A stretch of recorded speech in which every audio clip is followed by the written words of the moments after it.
Sex ടേപ്പുമായി ബന്ധപ്പെട്ട വിഷയത്തിൽ Prajwal രേവണ്ണയെ arrest ചെയ്തത് നമ്മളെല്ലാവരും കണ്ടതാണ്. ഇന്ത്യ മുഴുവൻ വലിയ തോതിൽ ഈ വാർത്ത ഞെട്ടലോടെ തന്നെയാണ് കേട്ടത്. അതിന് പിന്നാലെ ഇപ്പോൾ ഇതാ പ്രകൃതി വിരുദ്ധ പ്രവർത്തനങ്ങളിൽ ഏർപ്പെട്ടതിൻ്റെ പേരിൽ സഹോദരനായ സൂരജ് രേവണ്ണയെ കൂടി അറസ്റ്റ് ചെയ്യുമ്പോൾ ഒരു കാര്യം പൂർത്തിയായി കഴിഞ്ഞിരിക്കുന്നു.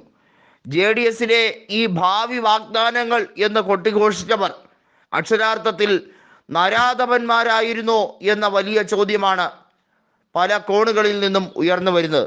ഇങ്ങനെയുള്ളവരാണ് അധികാരത്തിൻ്റെ താക്കോൽ സ്ഥാനങ്ങളിൽ ഇരിക്കുന്നതെങ്കിൽ നാട്ടിലെ യുവതികൾക്കും ദുർബലരായവർക്കും എങ്ങനെയായിരിക്കും അനുഭവം എന്നുള്ളത് വളരെ വ്യക്തമായി പകൽ വെളിച്ചത്തിലേക്ക് കൊണ്ടുവരുന്ന രാഷ്ട്രീയ സാഹചര്യമാണ് ഇപ്പോൾ ഉടലെടുത്ത് കഴിഞ്ഞിരിക്കുന്നത്. ഇവരെയാണ് കെട്ടിപ്പിടിച്ചിരിക്കുന്നത് BJPയും JDSുമാണല്ലോ ഇപ്പോഴത്തെ സഖ്യം. ഈ സഖ്യം ഒരു രീതിയിലും പോറലുണ്ടാകാതെ മുന്നോട്ട് പോകാനാണല്ലോ നരേന്ദ്രമോദി HD കുമാരസ്വാമിക്ക് ക്യാബിനറ്റിൽ പ്രധാനപ്പെട്ട വകുപ്പ് തന്നെ വാഗ്ദാനം ചെയ്തിരിക്കുന്നത്. അതായത് നിലവിൽ BJP പ്രതിപക്ഷത്താണല്ലോ, 66 സീറ്റ് മാത്രമേ ഉള്ളൂ. സഖ്യകക്ഷിയായി നിൽക്കുന്ന JDSന് നാമമാത്രമായ സീറ്റുകൾ മാത്രമേ ഉള്ളൂ. അതുകൊണ്ട് തന്നെ ഇവർ രണ്ടുപേരും കോൺഗ്രസിനെ എങ്ങനെ അള്ളുവെക്കാമെന്ന രീതിയിലേക്ക് ഓരോ തവണയും ചിന്തിക്കുമ്പോഴും കോൺഗ്രസ് ബഹുദൂരം മുന്നിലേക്ക് തന്നെയാണ്. നിലവിൽ കോൺഗ്രസിന് പറ്റിയിരിക്കുന്ന ഒരു തെറ്റ് അവർ അണ്ടർ എസ്റ്റിമേറ്റ് ചെയ്ത കാര്യം തന്നെയാണ്. അതായത് നിയോജക മണ്ഡലങ്ങൾ അടിസ്ഥാനപ്പെടുത്തി പ്രവർത്തനങ്ങൾ ശക്തമാക്കിയിരുന്നു എങ്കിൽ കോൺഗ്രസിന് ഈ ഒരു അവസ്ഥ വരില്ലായിരുന്നു എന്ന് തന്നെയാണ് ചിത്രീകരിക്കപ്പെടുന്നത്. 28-ൽ കേവലം 9 സീറ്റുകൾ മാത്രമേ വിജയിക്കാൻ കഴിഞ്ഞുള്ളൂ.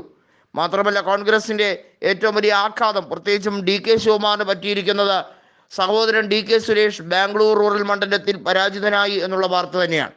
അതുകൊണ്ടാണ് ഇപ്പോൾ ചന്നപട്ടണ ഉപതെരഞ്ഞെടുപ്പിൽ DK ശിവകുമാർ അവിടെ മത്സരിച്ച് പകരമായി കനകപുര DK സുരേഷിനായി മാറ്റിക്കൊടുക്കാം എന്നുള്ള ധാരണയിലേക്ക് വന്നിരിക്കുന്നത്.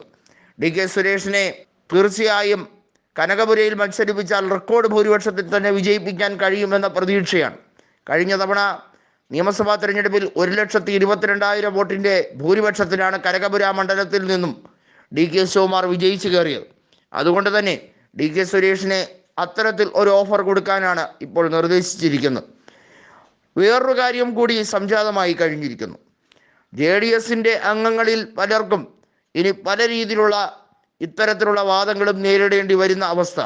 എന്നാൽ BJP അതിനെ സംരക്ഷണ വലയം തീർത്ത് രക്ഷിക്കാൻ ശ്രമിക്കുമ്പോഴാണ് BJP യഥാർത്ഥത്തിൽ നാണം കെട്ട് നാറുന്നത് എന്നുള്ളത് വളരെ വ്യക്തമാണ്. രേവണ്ണയുടെ മക്കളുടെ വിഷയം ഇങ്ങനെയാണെങ്കിൽ അതിനകത്തെ പ്രധാനിയായിട്ടുള്ള ദേവഗൗഡയുടെ മകനായ രേവണ്ണയുടെ ഈ അവസ്ഥ ഇങ്ങനെയാണെങ്കിൽ JDSലെ കുറ്റം പറഞ്ഞിട്ട് കാര്യമുണ്ടോ? JDS എന്നത് ഇപ്പോൾ ഇതുപോലുള്ളവരുടെ കേന്ദ്രമായി മാറിക്കഴിഞ്ഞിരിക്കുന്നുവെന്ന് കോൺഗ്രസ് വെറുതെ പറയുന്നതല്ല. JDSൽ നിന്നും നല്ലവരായ അംഗങ്ങൾ കോൺഗ്രസിലേക്ക് ചേക്കേറുന്ന ഒരു കാഴ്ച കൂടി കാണുന്നു എന്നാണ് DK ശിവകുമാർ പറയുന്നത്. വളരെ വൈകാതെ JDSനകത്ത് കുമാരസ്വാമിയും മക്കളും മാത്രം ഉണ്ടാകുന്ന അല്ലെങ്കിൽ ബന്ധുക്കളും മാത്രം ഉണ്ടാകുന്ന അവസ്ഥയായിരിക്കും. അണികളാരും തന്നെ കാണില്ല. വോട്ടർമാർ ഒരിക്കലും അവരെ പിന്തുണയ്ക്കുകയുമില്ല എന്ന സ്ഥിതിയിലേക്ക് എത്തുമെന്നാണ് DK ശിവകുമാർ പറഞ്ഞിരിക്കുന്നത്.